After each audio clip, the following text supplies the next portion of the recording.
Hello అండి. అందరికీ నమస్కారం. వెల్కమ్ బ్యాక్ టు టాలెంట్ మద్రి యూట్యూబ్ ఛానల్. తాజాగా తెలంగాణ రాష్ట్రంలో ఇందిరమ్మ ఇండ్లకు సంబంధించినటువంటి సమాచారం గురించి ఈ వీడియోలో డిస్కస్ చేసుకుందాం. అయితే నేను ప్రీవియస్‌గా పెట్టినటువంటి వీడియోస్‌కి ఇంకా కూడా చాలామంది ఈ స్టేటస్‌లో పెండింగ్ ఫర్ ఎంపీడీఓ అప్రూవల్ అని చూపిస్తే ఏం చేయాలి? ఇల్లు అనేటువంటిది వస్తుందా? రాదా? అని చాలామంది కూడా అడుగుతూ ఉన్నారండి. సో, నేను మీకు ఈ వీడియోలో మళ్ళా కూడా క్లియర్‌గా ఎక్స్‌ప్లెయిన్ చేయడానికైతే ప్రయత్నిస్తాను. అండ్ అదే విధంగా ఈ యొక్క ఇందిరమ్మ ఇళ్ళకు సంబంధించి కొత్తగా అప్లై చేసుకోవాలనుకుంటే ఎలా అప్లై చేసుకోవాలి? ఏమేమి అర్హతలు ఉండాలి? ఏమేమి డాక్యుమెంట్స్ కావాలి? ఈ వివరాల గురించి కూడా కొంచెం బ్రీఫ్‌గా అయితే ఎక్స్‌ప్లెయిన్ చేస్తాను. మీరందరూ కూడా తప్పకుండా వీడియోనైతే ఎండ్ వరకు చూసి ఈ ఇన్ఫర్మేషన్ మీకు యూజ్‌ఫుల్ అని అనిపించినట్లయితే లైక్ చేసి అందరికీ కూడా షేర్ చేయండి. అలాగే ఫస్ట్ టైమ్ ఎవరైనా ఛానల్‌ని విజిట్ చేయడానికి వచ్చినటువంటి వాళ్ళు ఉన్నట్లయితే ఛానల్‌ని సబ్స్క్రైబ్ చేసుకొని బెల్ ఐకాన్ అయితే ఆన్‌లో పెట్టుకోండి. మీకు ఎటువంటి డౌట్ ఉన్నా సరే ఇందిరమ్మ ఇళ్ళకు సంబంధించి కామెంట్ సెక్షన్‌లో కామెంట్ చేసి అయితే అడగండి. ఒకసారి టెలిగ్రామ్ గ్రూప్‌ని కూడా విజిట్ చేయండి. అందులో కూడా జాయిన్ అయితే అవ్వండి. డిస్క్రిప్షన్‌లో అయితే లింక్ పెట్టున్నాను. లేట్ చేయకుండా టాపిక్‌లోకి గనుక వచ్చేసినట్లయితే తాజాగా ఇందిరమ్మ ఇండ్లకు సంబంధించి చాలామంది కామెంట్స్‌లో అడుగుతూ ఉన్నారు.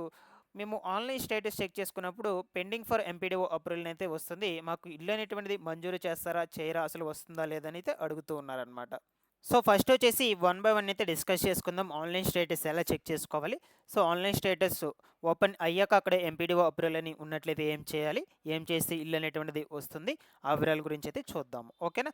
సో, మీరు ఈ యొక్క ఇందిరమ్మ ఇండ్లకు సంబంధించి వెబ్‌సైట్‌లోకి వెళ్ళాక మీకు ఆల్‌మోస్ట్ ఆల్ చాలామందికి తెలిసే ఉంటుంది. ఈ యొక్క వెబ్‌సైట్ అనేటువంటిది ఇందిరమ్మ ఇండ్లు తెలంగాణ జీఓవీ అని మీరు మీ మొబైల్ ఫోన్‌లో గూగుల్‌లోకి వెళ్ళి సెర్చ్ చేసినట్లయితే వెబ్‌సైట్ అయితే వస్తుంది.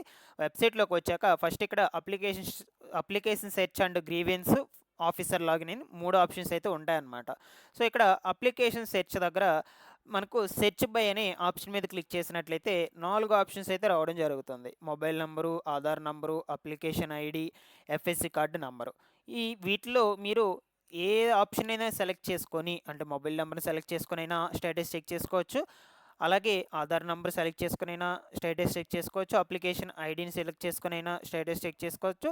ఎఫ్ఎస్‌సి కార్డ్ నంబర్‌ని సెలెక్ట్ చేసుకొనైనా మీరు స్టేటస్ అయితే చెక్ చేసుకోవచ్చు అనమాట. ఓకేనా. ఫర్ ఎగ్జాంపుల్‌గా నేను అప్లికేషన్ ఐడీ అయితే సెలెక్ట్ చేస్తాను. అప్లికేషన్ ఐడీ సెలెక్ట్ చేశాక మీకు ఇక్కడ అప్లికేషన్ నంబర్ అయితే అడుగుతుందండి. సో, మీ దగ్గర అప్లికేషన్ నంబర్ లేకపోతే నో ప్రాబ్లమ్. ఎఫ్ఎస్‌సి కార్డ్ అయినా సరే, ఈ యొక్క ఆధార్ నంబర్ అయినా సరే, ఇవి 2 ఖచ్చితంగా ఉంటాయి కాబట్టి ఆ రెండిటిని సెలెక్ట్ చేసుకొని కూడా చెక్ చేసుకోవచ్చు. సో, సెలెక్ట్ చేసుకొని ఇక్కడ అప్లికేషన్ ఐడీ నంబర్‌ని ఎంటర్ చేసి సెర్చ్ అనే ఆప్షన్ మీద క్లిక్ చేయగానే మనకు స్టేటస్ అనేటువంటిది ఈ విధంగా చూపించడం అయితే జరుగుతుందండి. మీరు ఇక్కడ స్క్రీన్ మీద కూడా చూస్తున్నారు కొంచెం. ఓకేనా. సో, ఇక్కడొచ్చేసి ఫస్టు అప్లికేషన్ నంబరు అండ్ అదేవిధంగా అప్లికేషన్ నేమ్ అర్హత కలిగినటువంటి వ్యక్తి ఎవరైతే ఉన్నారో వాళ్ళ యొక్క నేమ్ కావచ్చు, డిస్టిక్కు, మండలము అండ్ అదేవిధంగా village, mobile number, Aadhaar number, FSC card number ఇవన్నీ కూడా ఉంటాయన్నమాట ఇక్కడ. ఇక్కడ వీళ్ళొచ్చేసి ఎల్2 కేటగిరీలో అయితే ఉన్నారు. కాబట్టి మనకు వీళ్ళ నేమ్ వచ్చేసి లిస్టులో అయితే ఉందన్నమాట. ఓకేనా.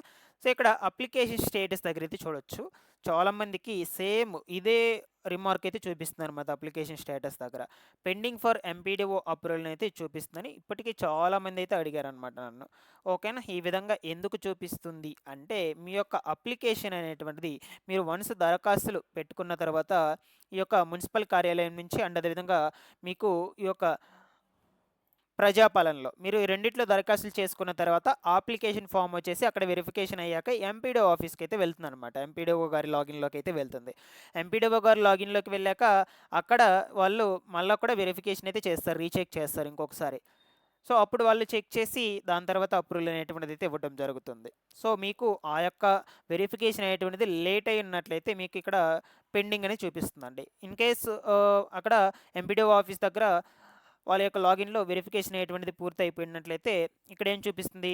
ఎంపీడీఓ అప్రూవల్ అనేది చూపిస్తుంది. అంటే ఎంపీడీఓ గారు అప్రూవల్ కూడా ఇచ్చేసారనమాట మీకు.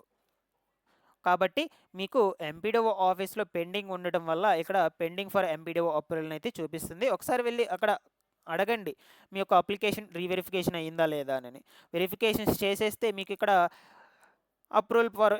ఎంపీడీఓ అప్రూవల్ అయితే వచ్చేస్తుందనమాట. No problem. లేదు మీరు ఇనెలిజిబుల్ అన్నట్లయితే దానికి సంబంధించినటువంటి రిమార్క్ కూడా ఇక్కడ స్టేటస్ దగ్గర అయితే చూపిస్తారనమాట. ఓకేనా. ఈ విధంగా చాలామందికి చూపిస్తుంది కాబట్టి అందువల్ల మళ్ళా కూడా మీకు ఈ వీడియోలో అయితే ఎక్స్ప్లెయిన్ చేయడానికి అయితే వచ్చాను. ఓకేనా? సో, ఇక ఇక్కడ రిమార్క్స్ దగ్గర చూడొచ్చు non pucca houses without house sites అని చాలామందికి కూడా ఇవైతే చూపిస్తున్నాయన్నమాట. అంటే non pucca houses without house sites అంటే ఏంటంటే, అంటే ఈ యొక్క ఇల్లు కానీ, స్థలం కానీ లేకుండా వాళ్ళు ఈ యొక్క మట్టి గోడలతో ఇల్లు నిర్మించుకొని, అంటే అవి శాశ్వతమైనటువంటి ఇల్లు కాదనమాట. తాత్కాలికంగా నిర్మించుకున్నటువంటి ఇల్లులు. ఓకేనా? సో, ఆ విధంగా ఎవరికైనా ఇల్లు అనేటువంటిది ఉన్నట్లయితే శాశ్వతమైనటువంటి ఇంటి స్థలం కానీ, ఇల్లు కానీ లేనటువంటి వాళ్ళకి మాత్రమే ఇక్కడ non pucca houses without house sites అని చూపించడం జరుగుతుంది రిమార్క్స్ దగ్గర. సో, అదైతే ఏం ప్రాబ్లం లేదండి. హౌస్ సైట్ అండ్ అదేవిధంగా హౌస్ లేదని అక్కడైతే చూపిస్తుంది అంతేను.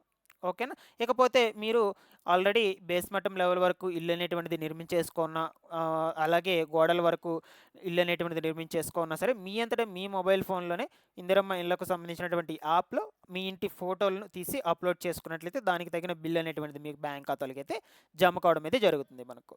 సో, ఒక్కొక్క విడతకు ₹1,00,000 చొప్పున అయితే జమ చేయడం అయితే జరుగుతుందన్నమాట. అంటే మీరు అధికారుల కోసం వెయిట్ చేయకుండా మీ అంతటి మీరే వీలైనంత త్వరగా అవి కంప్లీట్ అయిపోతే మొబైల్ ఫోన్లోనే ఆ యాప్లో అప్లోడ్ అయితే చేసేసుకోవచ్చు అనమాట. No problem. ఓకేనా? సో, ఇక కొత్తగా ఈ యొక్క పథకానికి సంబంధించి అప్లై చేసుకోవాలనుకుంటే ఎలా అప్లై చేసుకోవాలి? కొత్త ఇంటి కోసం మీకు ఇల్లు లేదు, స్థలం లేదు, ఏం లేవు, కొత్తగా అప్లై చేసుకోవాలనుకుంటే ఎలా అప్లై చేసుకోవచ్చు, ఎలా అప్లై చేసుకోవాలి, ఆ వివరాల గురించి అయితే డిస్కస్ చేసుకుందాం. మీరు ఈ పథకానికి అర్హులు కావాలి అంటే తెలంగాణ రాష్ట్ర పౌరుడే అయితే అయి ఉండాలన్నమాట. నెక్స్ట్ వచ్చేసి మనకు భూమి లేని అండ్ అదేవిధంగా ఇల్లు లేని కుటుంబం అయితే ఉండాలి. అదేవిధంగా తక్కువ ఆదాయ వర్గానికి చెందినటువంటి ఎస్సీ, ఎస్టీ, బీసీ, మైనారిటీ కులాలు. ఓకేనా? బిలో ప్రోవర్టీకి చెందినటువంటి వాళ్ళైతే అయి ఉండాలన్నమాట కొత్తగా దరఖాస్తులు చేసుకోవాలనుకుంటే. నెక్స్ట్ వచ్చేసి దరఖాస్తు విధానం అండి. మీరు గ్రామ పంచాయతీ అండ్ అదేవిధంగా మున్సిపల్ కార్యాలయం వద్ద ఫార్మ్ అయితే తీసుకోవాలి, అప్లికేషన్ ఫామ్. లేదు అనుకుంటే మీ సేవల దగ్గర కూడా దొరుకుతుంది. అప్లికేషన్ ఫామ్ని ఫిల్ చేసుకొని, ఓకేనా, ఆధార్ కార్డు, ఎఫ్ఎస్సి కార్డు, ఆదాయ ధృవీకరణ పత్రము, ఓకేనా, ఈ సర్టిఫికేట్స్ అన్నిటిని కూడా యాడ్ చేసుకోవాలి అవసరమైతే. ఆ ఫార్మ్ని అయితే సమర్పించాలి. వెబ్సైట్లో అప్లికేషన్ సెర్చ్ ద్వారా కూడా మీరు స్టేటస్ అయితే చెక్ చేసుకోవచ్చు. నేను స్టార్టింగ్లో చెప్పాను కదా, అలా మీరు అప్లికేషన్ స్టేటస్ అయితే చెక్ చేసుకుని స్టేటస్లో ఏం చూపిస్తుంది అయితే మీకు తెలుసుకోవచ్చు అనమాట క్లియర్గా, ఇబ్బంది లేదు. ఓకేనా? ఇక 2 BHK ఇళ్లకు సంబంధించి ₹5,00,000 వరకు సాయం అయితే అందిస్తున్నారు. అంటే గత ప్రభుత్వము ఇల్లు అనేటువంటిది నిర్మిస్తూ సగం వరకు అయితే కొంతమేరకు ఇల్లు నిర్మించి అక్కడి వరకు అయితే నిలిపేసింది అనమాట. అసంపూర్తిగా ఉన్నటువంటి ఇల్లు ఏవైతే ఉన్నాయో అసంపూర్తిగా ఉన్నటువంటి ఇళ్లకు సంబంధించి ₹5,00,000 ఆర్థిక సహాయం అయితే అందించి వాటన్నిటినీ కూడా పూర్తి చేసి అర్హులైనటువంటి వాళ్ళకు అందచేయబోతున్నారు ఈ యొక్క రేవంత్ రెడ్డి సర్కార్ ప్రభుత్వం. ఓకేనా? సో, ఈ విధంగా అయితే ఉన్నాయండి ఈ యొక్క ఇందిరమ్మ ఇళ్లకు సంబంధించినటువంటి ఇన్ఫర్మేషన్. సో, ప్రస్తుతానికైతే ఈ యొక్క ఇందిరమ్మ ఇళ్లకు సంబంధించి పంపిణీ చేస్తాము అనే అప్డేట్ అయితే ఇంకా కూడా ఏం లేదు. సో, ఆల్రెడీ పంపిణీ చేసినటువంటి వాళ్ళకి సంబంధించి ఇల్లు నిర్మాణం పనులు అయితే స్టార్ట్ చేసేసుకున్నారు. చాలా వరకు అయితే కంప్లీట్ చేసుకుంటూ ఉన్నారు, బిల్లులు పెట్టుకుంటూ ఉన్నారు, అమౌంట్లు అయితే పడుతూ ఉన్నాయన్నమాట. చాలామందికి కూడా పడ్డాయి. ఓకేనా? మీరు కూడా ఈ యొక్క ఇల్లు నిర్మాణ పనులు స్టార్ట్ చేసుకొని బేస్మట్టం లెవెల్ వరకు గోడలు పూర్తి చేసుకున్నా సరే అండ్ అదేవిధంగా స్లాబ్ పూర్తి చేసుకున్నా సరే బిల్లులకు అప్రూవల్ పెట్టుకోండి, డబ్బులు అయితే పడతాయి. ఇందులో ఏమైనా డౌట్స్ ఉన్నా సరే కమెంట్ సెక్షన్లో అడగండి. Thanks for watching this one.